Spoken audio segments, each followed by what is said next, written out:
Mari kita berdoa sebelum merenungkan firman. Bapa, kami membawa hati kami, membawa hidup kami untuk boleh dibentuk seturut dengan firman. Saat ini, pagi hari ini kami bersyukur dapat kesempatan untuk kembali diingatkan, kembali merenungkan firman. Bapa, kami percaya firman-Mu adalah firman yang hidup, firman yang ketika kami betul-betul resapi akan mentransformasi kehidupan kami.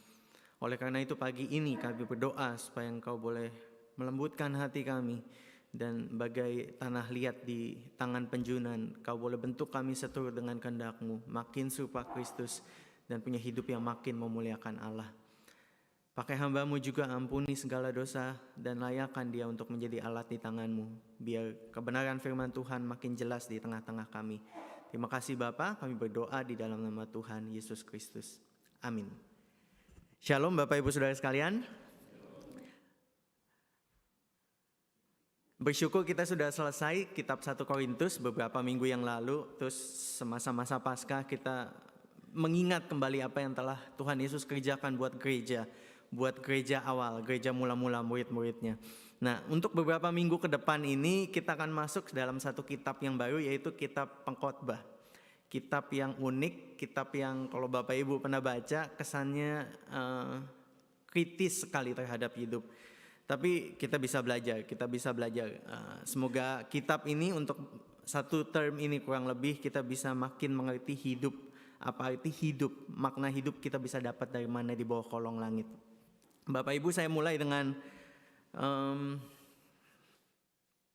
saya lupa, bentar ya Bapak Ibu. Remote-nya belum dinyalain. Saya mulai dengan satu padanan. Bapak Ibu Saudara sekalian, kitab Pengkhotbah ini kitab yang unik sekali. Dan kalau kita mau cari padanannya di zaman itu, yaitu mirip dengan lagu kuno yang disebut Harper's Songs.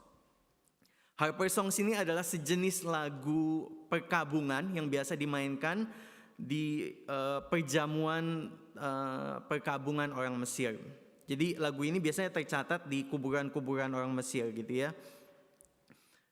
Biasanya ada yang main harper, dan ada yang main suling gitu. Biasanya lagu-lagu ini menyatakan bagaimana kehidupan nanti setelah kematian itu adalah kehidupan yang damai sejahtera. Sehingga ini menjadi penghiburan buat orang-orang yang sudah mati. Tapi ada beberapa lagu juga Harper Songs yang agak nyeleneh. Lagu-lagu ini mempertanyakan apa benar di sana seindah itu, apa benar di sana sebaik itu. Dan akhirnya mendorong manusia, pembacanya, penyanyinya untuk justru menikmati kehidupan yang ada di bumi. Mumpung masih hidup, kurang lebih gitu ya. Nikmati yang ada sekarang. Nah, lagu-lagu yang nyeleneh ini, bukan lagu yang ortodoks, tapi lagu yang nyeleneh ini punya kesamaan literatur dengan kitab Pengkhotbah, puisi Pengkhotbah. Kitab ini dalam bahasa Ibrani disebut Kohelet.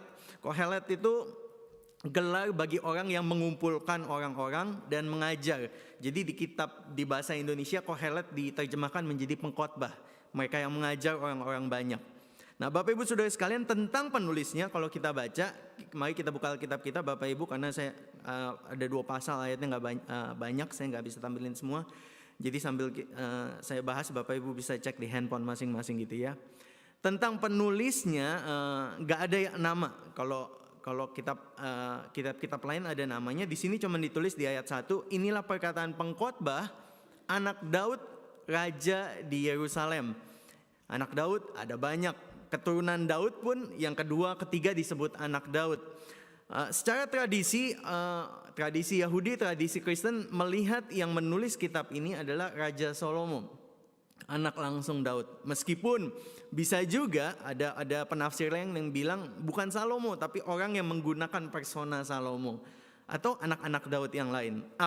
Siapapun penulisnya, yang pasti dinyatakan di pasal 12 bahwa semua sumber hikmat yang tertulis di sini diterima dari satu gembala, yaitu Allah. Jadi penulisnya siapa nggak jelas, nggak apa-apa, tapi yang jelas hikmatnya dari gembala kita yang agung, Allah Bapa. Dikatakan di ayat 1 dan 2, kesia-siaan belaka, kata Pengkhotbah, kesia-siaan belaka. Segala sesuatu adalah sia-sia. Filsafat yang disampaikan di pembukaan kitab ini adalah kesia-siaan, hevel.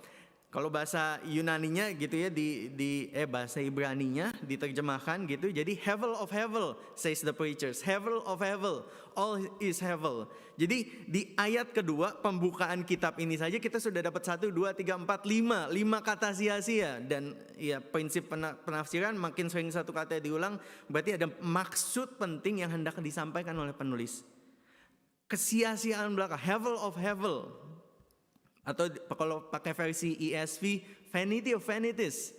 Jadi superlatif. Semuanya betul-betul nggak ada makna. Semuanya betul-betul sia-sia.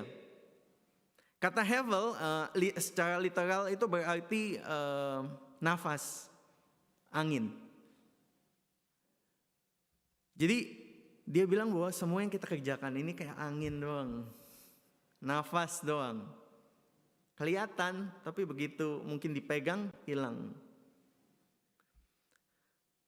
Ayat 3 mengatakan, apakah gunanya manusia berusaha dengan jerih payah di bawah matahari? Apa artinya sih kita pagi kerja, bangun pagi-pagi kerja 5 hari seminggu, ngoyo gitu ya, kerja keras, apa artinya? Ini yang mau coba dijawab oleh pasal 1 dan pasal 2 bacaan kita. Kalau Bapak Ibu ditanya gini, jawabnya apa? Ngapain sih susah-susah hidup? Ngapain sih susah-susah kerja? Ngapain sih susah-susah berjuang apapun itu ya, membesarkan anak gitu ya, mengatur waktu, mengatur keuangan, ngapain susah-susah? Mungkin ada yang bilang, ya supaya harta saya nambah, supaya skill saya bertambah, supaya nama saya terkenal, supaya pemahaman saya, supaya ada kesibukan, bengong di rumah bingung, supaya ada kepuasan. Bapak Ibu Saudara sekalian, dalam satu tulisan kuno Gilgamesh Epic yang mirip-mirip juga dengan kitab Pengkhotbah, dia bilang bahwa apapun yang umat manusia lakukan hanyalah angin. Gak ada gunanya manusia berusaha dengan jerih payah di bawah matahari. Bapak Ibu Saudara sekalian, ini nuansanya sudah sangat pesimis gitu ya. Sebelum saya lebih lanjut, ada satu catatan yang menurut saya akan menolong kita dalam membaca ayat ini dengan pasal ini dengan lebih baik.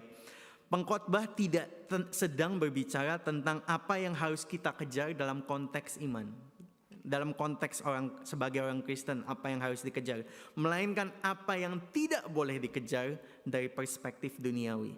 Jadi mindsetnya itu dulu, jadi kita bisa baca ini dengan lebih sesuai maksud penulis mula-mula ya.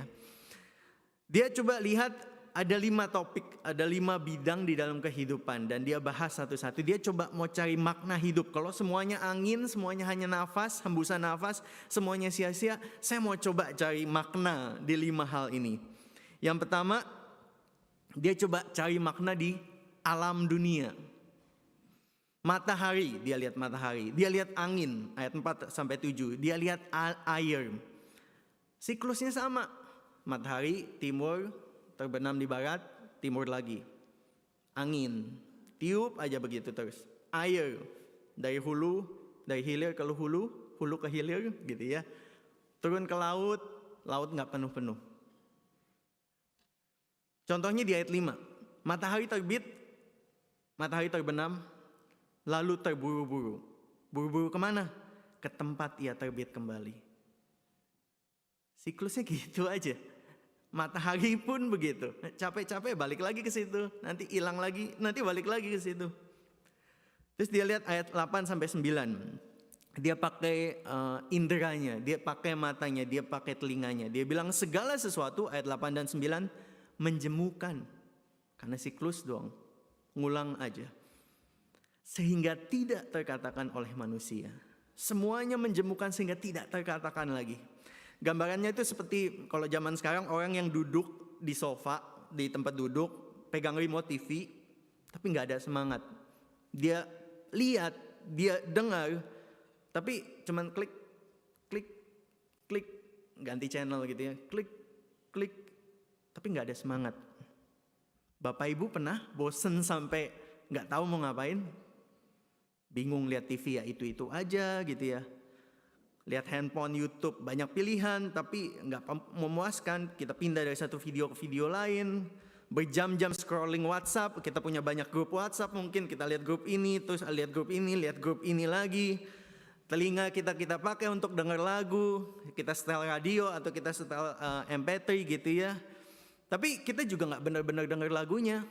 Mungkin karena biar nggak sepi aja, biar nggak kesepian, biar ada yang kedengaran. Jadi mata dikatakan di sini tidak kenyang melihat, telinga tidak puas mendengar. Segala sesuatu jenuh sampai bikin capek, jenuh sampai nggak tahu lagi mau ngapain. Semuanya sama saja, pengulangan tanpa akhir, unending cycle. Gak ada progres, gak ada kemajuan. Terus ayat 10 dan 11, mungkin ada yang bilang, lihat ini baru. Mungkin kalau zaman sekarang mungkin ada yang bilang, nih ada mobil listrik, nggak pernah ada mobil listrik keluaran kayak gini, kilometernya paling panjang gitu ya. Mungkin laptop atau HP gitu ya, ini yang paling baru, bisa foto sampai bagaimana gitu ya. Tapi kata pengkhotbah di ayat 11, nggak bakal ada yang ingat. Kenangan-kenangan dari masa lampau tidak ada. Dan ke depan juga nggak ada. Yang tertinggal, ya gunung. 1000 tahun lagi kalau kita datang ke gunung mana, misalnya Blue Mountain, ya tetap ada gunungnya. Semua yang kita punya ini, semua yang kita bilang baru, semua yang apik gitu, nggak ada yang ingat. Tapi matahari tetap muter, angin, air. Dengan membandingkan di awal bagian ini dia bilang generasi berganti generasi, pengkhotbah mau bilang hidup manusia itu terbatas, tetapi siklus ini bakal terus ada. Yang artinya kita tidak akan meninggalkan dampak apapun, sementara dunia akan terus berjalan seperti ini. Hevel, sia-sia, hanya uap yang kayaknya bisa dipegang, tapi terus begitu dipegang hilang. Yang kedua, dia mengalihkan. Kalau dari alam nggak bisa dapat makna, mungkin bisa dapat makna dari hikmat, dari pengetahuan. Di ayat 14 dan 15. Setelah menekankan betapa sementaranya hidup ini, pengamat menjelaskan pencariannya akan pengetahuan dan hikmat. Ia mendapati bahwa yang bongkok tak dapat diluruskan. Maksudnya apa ya? Penafsir bilang ini bisa artinya pengertian moral. Dengan hikmat, dengan pengetahuan kita bisa tahu apa yang benar dan apa yang salah. Tapi kadang-kadang yang bengkok, yang bongkok, yang salah nggak bisa diluruskan. Atau bisa juga diartikan intelektual manusia. Kalau ya udah kita bisanya segini-gini doang gitu ya. Kalau pemahamannya, pengetahuannya, kapasitas otaknya segitu ya segitu-gitu doang. Mau dikejar dilebihin nggak bisa. Yang bengkok, yang bongkok tidak bisa diluruskan. Ayat 16 bilang, lihatlah aku telah memperbesar dan menambah hikmat lebih daripada semua orang yang memerintah atas Yerusalem sebelum aku. Dan hatiku telah memperoleh banyak hikmat dan pengetahuan. Pernyataan ini bukan maksudnya mau membanggakan diri, tapi dia mau bilang bahwa dia punya legitimasi, dia punya kapasitas untuk menyatakan pencarian makna ini. Dia punya kapasitas yang luar biasa. Dia punya hikmat yang luar biasa. Dan dia coba pakai itu untuk mencari makna di bawah kolong langit. Ayat 17, aku telah membulatkan hatiku untuk memahami hikmat dan pengetahuan, kebodohan dan kebebalan. Dan apa yang dia dapati? Tetapi aku menyadari bahwa hal ini pun adalah usaha menjaring angin. Gambaran usaha menjaring angin itu kayak orang yang giat dengan sekuat tenaga pegang jaring di tangannya menangkap angin. Jadi betul-betul bersemangat, betul-betul sekuat tenaga, tapi yang dijaring adalah angin. Dia bilang ketika dia berjuang untuk mencari hikmat dan pemahaman, pengetahuan, yang dia dapat adalah angin. Meskipun dia sudah punya banyak hikmat, banyak pengetahuan, ia menyadari bahwa intelektual manusia bukan jawabannya, tidak memberikan makna. Malahan di ayat 18, di dalam banyak hikmat ada banyak susah hati. Dan siapa memperbanyak pengetahuan, memperbanyak kesedihan. Makin kita baca, makin kita belajar, makin kita tahu kompleksitas dunia, kejahatan yang ada di dalamnya. Kayak misalnya belajar apa ya, trafficking gitu ya. perdagangan manusia gitu kan, simple. Tapi kalau kita makin lihat ke dalam, ternyata jangan-jangan Bapak Ibu Saudara sekalian bermain peranan juga di dalam trafficking itu. Karena misalnya kita suka barang-barang yang murah banget gitu ya. Kita beli barang yang murah banget, tapi kita nggak tahu kalau suppliernya ternyata di belakang adalah orang-orang yang memperkerjakan orang-orang dengan gaji di bawah rata-rata. Makin banyak pengetahuan, tapi ternyata bikin susah, bikin sedih. Yang bongkok tidak dapat diluruskan, dan yang tidak ada tak dapat dihitung. Hevel, sia-sia, hanya uap yang sekali dipegang lalu lenyap. Ternyata nggak dapat makna di sini. Yang ketiga, mau cari makna dalam kesenangan, dalam harta, dalam pencapaian. Dia bilang ia meninjaunya dengan terjun bebas, bahasa saya ya. Jadi dia nggak tahan-tahan, dia lihat semuanya, dia mau semuanya, diambil semuanya, nggak pakai tahan-tahan lagi. Namun demikian di ayat 3, di pasal 2 ayat 3, ia tidak sembarangan menikmati kesenangan dan kemakmuran. Dia nggak serampangan, dia tetap pakai akal budinya. Di ayat 3 dia bilang, akal budiku tetap memimpin dengan hikmat. Dan lagi-lagi ditekankan, dia coba lihat itu di dalam konteks hidup manusia yang pendek. Terdorong oleh keinginanku untuk menjadi arif, aku bertekad untuk bersenang-senang dengan minum anggur dan berpesta pora. Kusangka itulah cara yang terbaik bagi manusia untuk menikmati hidupnya yang pendek di bumi ini. Tidak hanya itu, karya-karya besar pun dibuatnya. Dia bikin rumah-rumah, dia bikin kebun-kebun anggur, dia bikin taman-taman, kolam-kolam irigasi, perkebunan, sesuatu yang hebat pada waktu itu. Proyek-proyek hebat pada waktu itu. Dia bikin semuanya. Ayat 7-9, ia juga mengumpulkan banyak budak. Hewan ternak melebihi siapapun yang pernah hidup di Yerusalem sebelum aku. Perak dan emas, harta benda raja-raja, upeti dari daerah-daerah. Dia kumpulkan semuanya. Banyak penyanyi laki-laki dan perempuan yang menghibur. Kalau sekarang kan ada MP3, kalau zaman dulu live gitu ya. Dia kumpulin banyak penyanyi gitu ya. Serta banyak gundik yang membuatnya lebih besar daripada siapapun yang pernah hidup di Yerusalem. Dia kumpulkan semua, dia nikmati semuanya. Lalu apa yang diperoleh? Ayat 10 dan 11. Apa yang diperoleh seseorang yang tidak merintangi matanya dari apapun yang dikendakinya? Dapat kepuasan. Hatiku bersuka cita, buah dari segala jerih payahku. Waktu dia lihat rumah-rumah dia, waktu dia lihat taman-taman dia, waktu dia lihat harta dia, hatinya puas. Hatinya puas. Ia merasa puas dengan hasil jerih payahnya, banting tulangnya.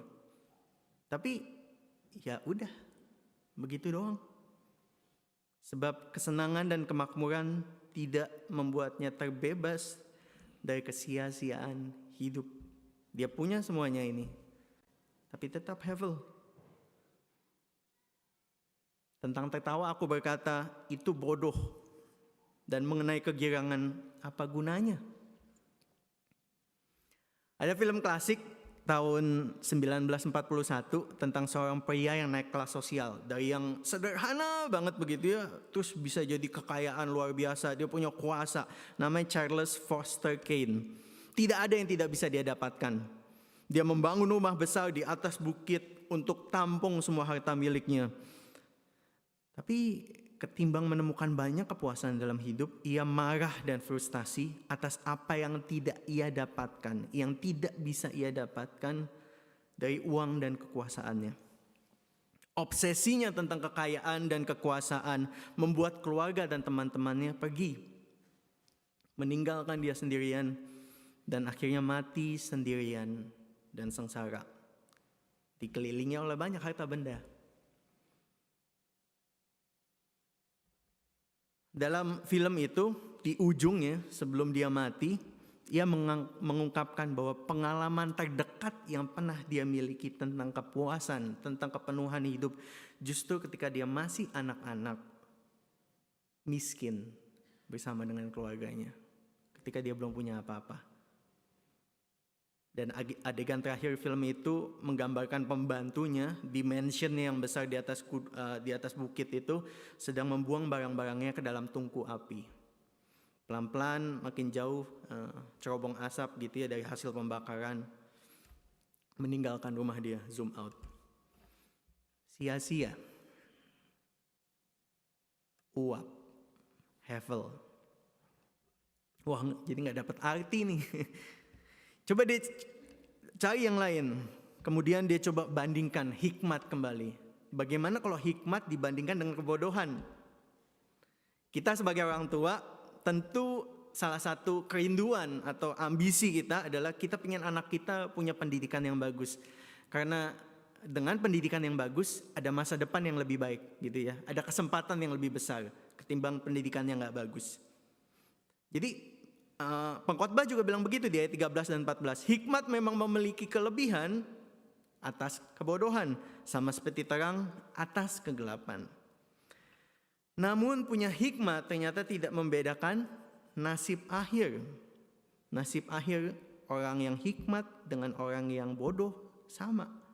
Ujung-ujungnya 2 kali 1 meter. Dan ini berarti segala kelebihan yang dimiliki dalam hidup berhikmat selama hidup dia yang gak dibawa. Lalu aku berkata dalam hati, ini pun sia-sia. Seorang politikus Inggris, Leonard Woolf, dia hidup dari tahun 1880 sampai 1969. Woolf menulis lebih dari 20 buku sastra, politik, ekonomi. Nah, kita tentu setuju kapasitas untuk orang zaman itu menulis buku sebanyak ini, kapasitas dia lebih dari rata-rata kebanyakan orang. Namun dalam refleksinya tentang hidup, dia menulis, saya melihat dengan jelas bahwa secara praktis saya tidak mencapai apa-apa. Dunia saat ini dan sejarah manusia selama 5 hingga 7 tahun terakhir akan sama persis kalau saya main pingpong ketimbang nulis buku. Oleh karena itu, saya bikin pengakuan yang agak memalukan di umur saya yang panjang. Saya telah menghabiskan entah 150.000 sampai 200.000 jam kerja yang sepenuhnya tidak berarti.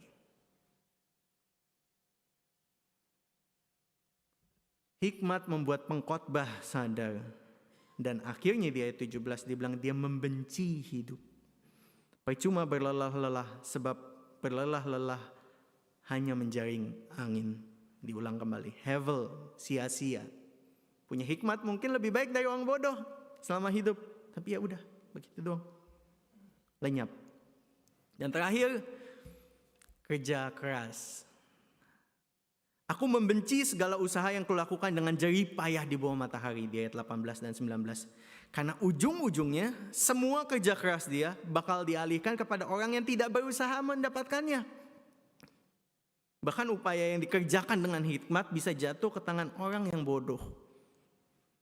Jadi perjalanan dia di 5 bidang ini dari kebencian akhirnya menuju keputusasaan. Di ayat 20 dan 21 dikatakan, aku putus asa terhadap segala usaha yang dilakukan dengan jerih payah di bawah matahari. Ngapain capek-capek kerja, ujung-ujungnya dikasih buat orang lain. Ngapain berlelah-lelah untuk hal itu. Kita yang membangun portfolio, entah karena kerja terus atau karena pensiun, akhirnya harus menyerahkan portfolio kita, hasil jerih lelah kita kepada orang lain. Dan ketika kita lihat ternyata yang melanjutkan hasil kerja kita tidak familiar atau tidak cukup hebat, tidak sekapasitas dengan kita, kecewa. Ngapain ya saya ngoyo dulu, kerja habis-habisan, invest hidup saya untuk itu. Dan ternyata gak berlanjut. Bekerja keras menjadi kesia-siaan dan kemalangan yang besar. Ngapain ngoyo? Itu kata pengkhotbah di bagian terakhir. Kenyataannya kerja keras kita nggak selalu diikuti hasil yang baik juga toh. Contoh paling jelas untuk 5 hal ini Bapak Ibu Saudara sekalian adalah Raja Salomo. Punya segalanya, punya hikmat yang begitu masyhur, punya harta yang banyak gak kira-kira, mengerjakan proyek-proyek besar, kesenangan gampang didapatkan segampang menjentikkan jari. Tapi pada akhirnya hidupnya, istrinya bikin dia meninggalkan Allah. Kerajaannya sendiri hancur di tangan anaknya langsung karena salah ambil kebijakan. Bagaimana raja yang begitu jaya berhasil bisa mengalami hal ini? Bisa gagal sehabis-habisnya. Jadi bertanya toh, sebenarnya apa arti pengejaran hikmat, pengetahuan, harta, kesenangan, dan kerja keras? Artinya hevel, sia-sia. Hanya uap yang dipegang hilang. Bapak Ibu Saudara sekalian, gak salah kalau kesan yang kita dapat dari pasal 1 dan 2 adalah keputusasaan. Karena tidak ada arti atau makna yang berarti di dalam hidup yang kita jalani. Tapi apakah ini berarti hal-hal tadi tidak berarti sama sekali? Tidak, hal itu punya makna, walau terbatas. Oleh karena itu, di penutup, di pasal 2 ayat 24 dikatakan, oleh karena itu tidak ada yang lebih baik bagi manusia daripada makan, minum, dan menikmati hasil kerjanya. Nikmati sesuai porsinya. Karena siapakah yang dapat makan dan bersenang-senang tanpa Allah? Kemampuan kita untuk bisa menikmati hidup yang ada sekarang Bapak Ibu, menikmati pemberian Allah, makan, minum, hikmat, pengetahuan, kepemilikan, itu berangkat dari kedaulatan Allah. Allah yang berkuasa atas segala sesuatu. Jadi kalau Allah kasih, nikmati. Tapi jangan dikejar sampai untuk mendapatkan makna dari hal itu. Entah pleasure, entah harta, apapun itu, hikmat. Gak ada yang mulia tentang menolak hadiah baik yang Tuhan berikan. Tapi juga gak ada yang menarik dari kekristenan yang sendu, sedih. Kita perlu cari balance. Sebagaimana pernyataan makan untuk hidup atau hidup untuk makan. Hati-hati sebab menjadikan sesuatu menjadi kesenangan yang terutama bisa bikin kecanduan dan akhirnya penyembahan berhala. Mendompleng posisi Tuhan dari yang nomor 1 di hidup kita. Namun kita juga perlu ingat kalau kita punya, kita syukuri karena Tuhan yang ngasih. Semua pemberian baik dalam hidup kita asalnya dari Tuhan. Hanya dengan perspektif yang tepat, hidup ini bisa kita jalani bukan dengan keputusasaan karena segalanya sia-sia, tapi dengan syukur karena semuanya, meskipun semuanya fana. Sebab segala pemberian yang baik dan hadiah yang sempurna datangnya dari Tuhan, Allah yang maha baik. Yakobus 1 ayat 17.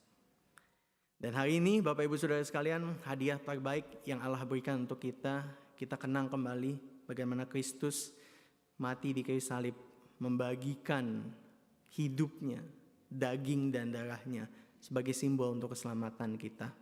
Ini anugerah yang paling baik yang Allah berikan. Semoga kita punya perspektif yang terus tepat, melihat hidup dan melihat siapa yang memberikannya, dan hidup enggak ngoyo mengejar itu, bersyukur, menikmati porsi yang ada. Mari kita berdoa.